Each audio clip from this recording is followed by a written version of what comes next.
Victory Monday. The Minnesota Vikings handled business yesterday against the Atlanta Falcons, man.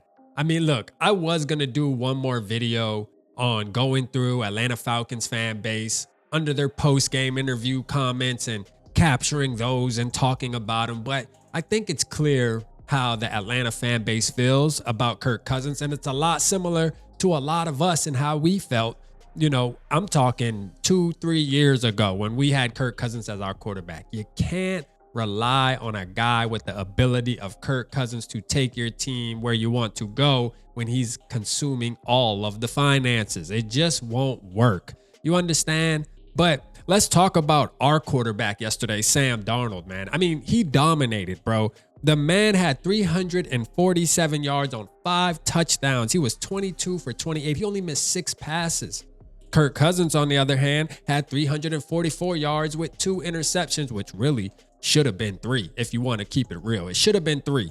But what's more impressive, man, is we know the thing going on with Randy Moss, and he's going through his health issues, and we pray for him. We pray for his family. Our wide receivers showed out for Randy Moss yesterday, man. I mean, Jordan Addison, 8 catches for 133 yards with 3 touchdowns, bro. He has a nose for the end zone. One thing that Justin Jefferson really doesn't have, but yesterday he showed he does, man. 7 catches, 132 yards for 2 touchdowns.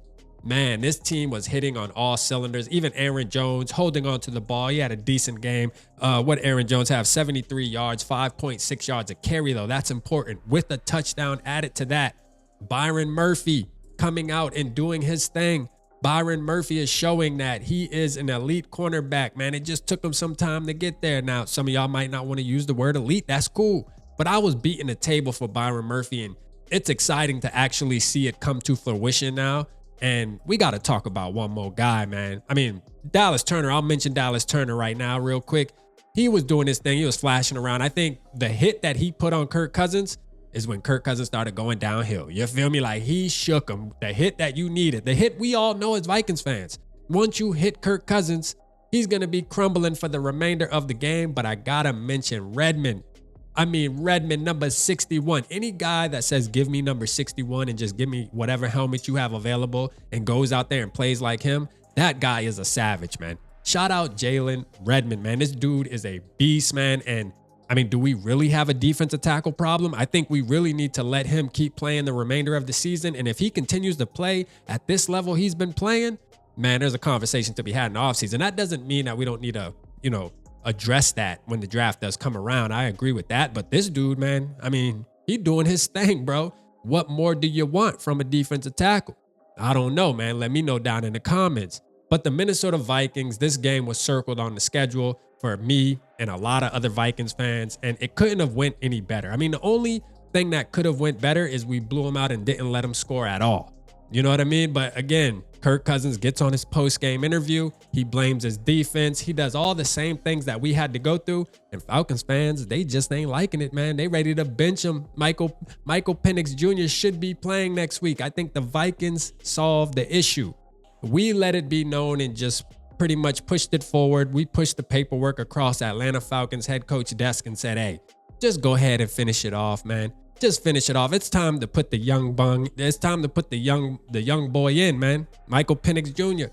It's time to put him in. I'm telling you, man, Kirk Cousins is not the answer for y'all. Shout out to everybody who said, the Falcons would be Super Bowl contenders by adding Kirk Cousins, man. Shout out to y'all. We heard the same thing in 2018. Now that this game is over, we can move on from Kirk Cousins. But I had to at least do one more video because it's like, bro, we was waiting for this day for the longest. You think I'm just going to give it up after the game over? Absolutely not. We had to at least do this one, but I promise y'all tomorrow we will be moving on to the Chicago Bears. We play the Chicago Bears. We get to wear our new jerseys. I'm excited about that game. We need that dub in the bank. It's going to be a Monday night game. Let's get to it. Let's make it 7. Are we going to have the conversation that Sam Darnold should be extended at the end of this season if he continues to play like this?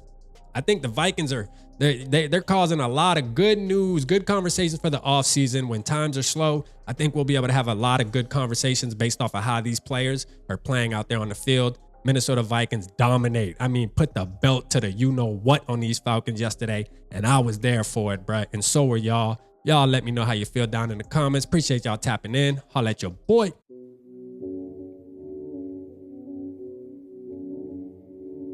Yeah, smooth summer, who running?